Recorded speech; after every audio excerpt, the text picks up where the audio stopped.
é fase, né? E no segundo tópico da arca, fala sobre, segundo tópico, né, do primeiro parágrafo aqui, a arca do concerto, ponto o caminho seguinte. E interessante, né, que a gente acabou de ler que a arca de Deus era o concerto. Né? E a arca de Deus era tão santa que você não poderia ficar perto demais, porque você poderia ser fulminado ali, como diz a palavra de Deus, que quando Davi vai buscar a arca de Deus lá naquela cidade, onde Deus estava prosperando a casa do servo lá, que achou a arca, levou para a sua casa. Aí sabemos que a arca de Deus é levada para os levitas, né? Para as pessoas que são direcionadas por Deus para levar, para levar, para levar a arca de Deus. E aí Davi, o que Davi faz? Não vou pegar os levitas, eu vou tentar fazer diferente. Aí pegou a arca de Deus que estava em cima de botou em cima de uma carroça, né? E os bois estavam levando a arca de Deus. O mais interessante é que quando ele está levando a arca dentro de uma carroça, ela cai no buraco e a arca vai cair. E ali interessante que o homem que estava passando ali naquele momento tentou ajudar Davi a segurar a arca. Quando ele segura a arca para não cair, que é a presença de Deus, ele é fulminado na mesma hora. E ali o temor de Deus caiu no Davi. Porque Davi estava levando a arca de uma forma errada. Que foi disso o quê? É os levitas que teriam que levar a arca, homens preparados, santificados para estar com a arca. O que eu levo para o dia de hoje? Temos que ter a nossa vida no altar. Porque futuramente Jesus está voltando e quer um povo lavado e remido pelo sangue para subir, né? Porque o terceiro tópico, que a gente vai estar lendo agora, fala assim, a providência mais importante para conquistar a terra prometida. Qual foi o tópico para você conquistar, vencer teus obstáculos? É o quê? O que ele fala no versículo? Eu guardei esse versículo para mim e são palavras que pregadores pregam, né? Firme em cima dessa mensagem, né? Como diz em Josué, capítulo 3, versículo 15. Quem nunca ouviu uma mensagem falando, Josué também o povo santificai, né? Porque amanhã fará o Senhor maravilha no meio de vós. Quem nunca ouviu uma mensagem dessa? Porque a santificação, a palavra vai me dizer que a santificação, ela chama a atenção de Deus, né? A santificação a presença de Deus fica notória na nossa vida, porque todos aqueles que santificaram viram a Deus, né? Eu fico imaginando ali um homem chamado Moisés, eu gosto de falar dele, Moisés, Davi, são homens que eu tenho espelhado a tentar viver.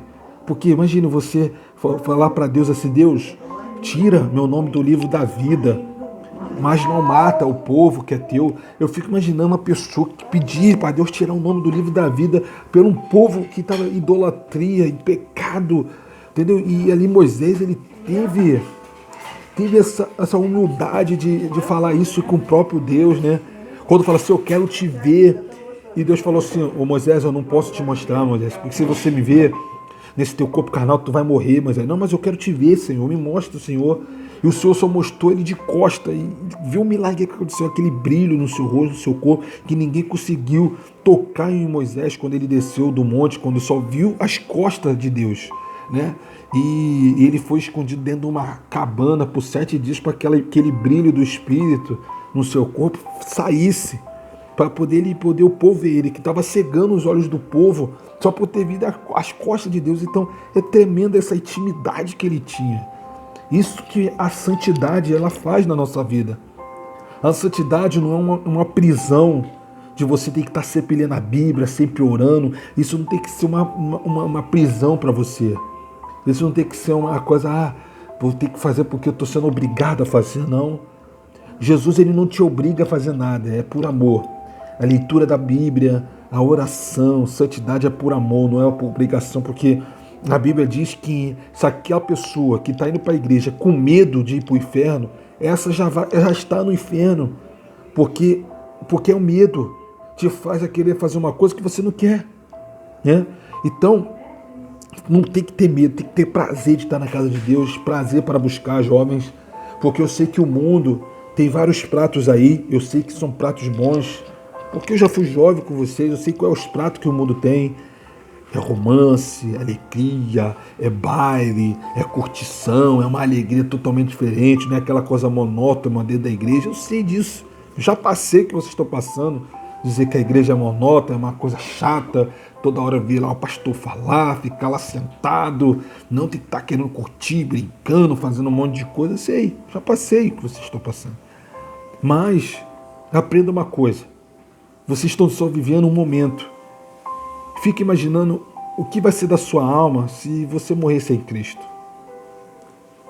Porque a gente só pensa no agora, só pensa no momento do dia que estamos vivendo, mas um dia nós vamos morrer, todo mundo vai morrer. E como vai ficar sua alma perante, quando chegar lá em cima a tua alma, e Deus falou assim, ó, vai para ali, ó, vai para o fogo eterno, ser atormentado por anos e anos. Você se sentiu quando você está machucado, e tudo que bate, só bate no machucado, quando você está machucado em alguma parte do seu corpo, tudo só bate ali e tu sente aquela dor, entendeu? Insuportável.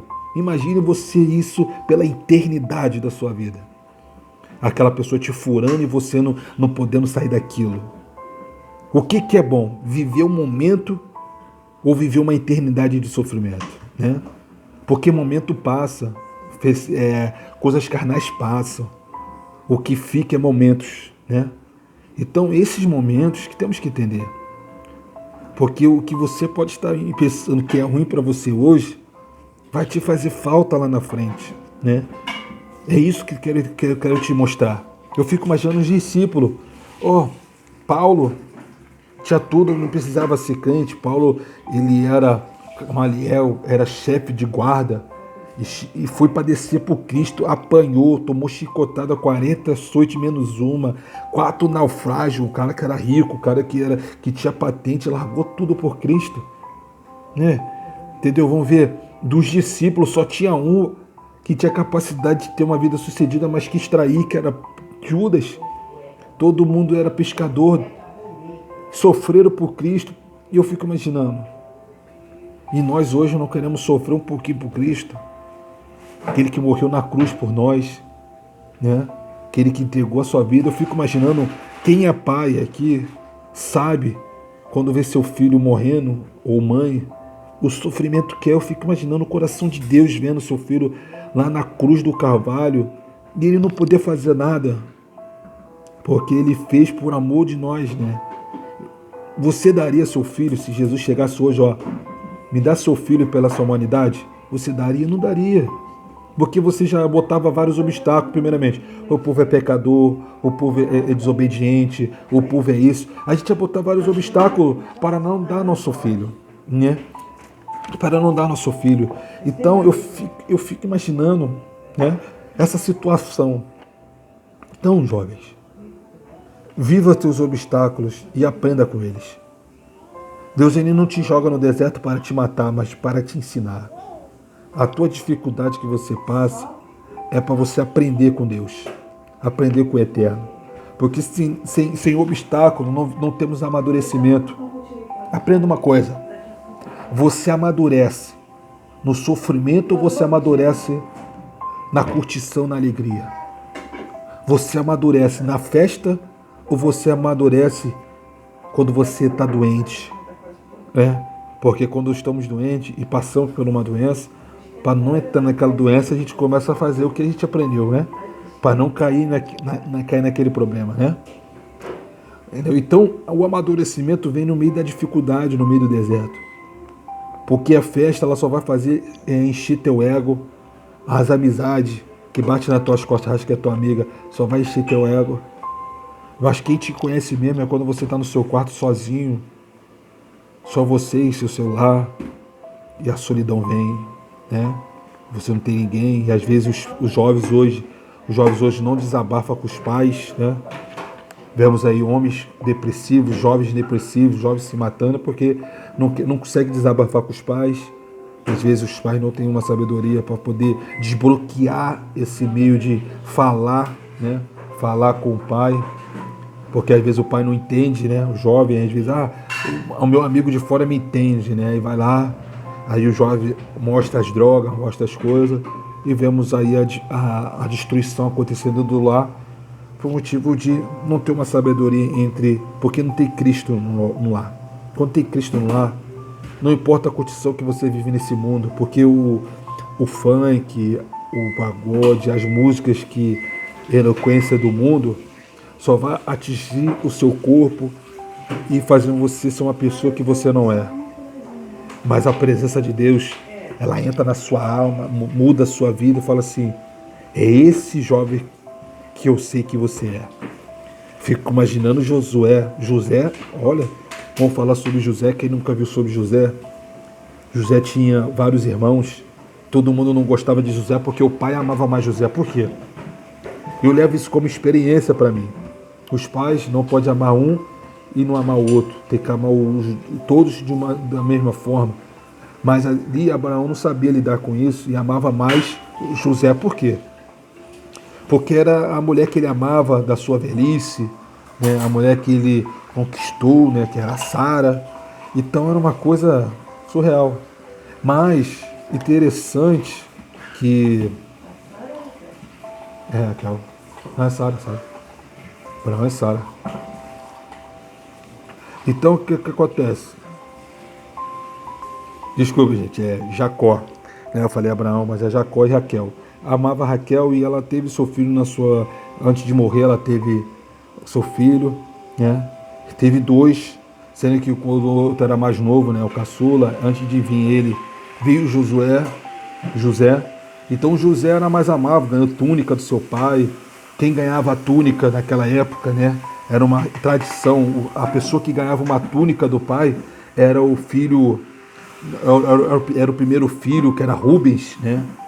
Mas aí Rubens não ganhou a túnica. Quem ganhou a túnica foi José, que era o caçula, né? E o pai sempre gostava de dizer que José ia ser o cara da casa, e não era. Quem era para ser o Rubens quando o pai morresse. E começou uma desavença entre os irmãos, e quando José sonha dizer que seus irmãos vão se abaixar para ele, perante ele, que o sol se abaixava para ele, até seu pai se abaixava para ele, eu fico imaginando a sensação de aquilo ali, né? Dos seus irmãos ver, esse cara está se achando, né? Sonhando que a gente vai se rebaixar a ele. E quando acontece aquelas situações de botar ele na cova, de venderem ele, e mesmo quando ele tinha tudo para matar seus irmãos, quando ele virou governador, ele não quis matar. Se fosse hoje, você no dia de hoje, quando teu irmão, alguém fizesse isso com você, a primeira coisa que você ia fazer é querer tirar satisfação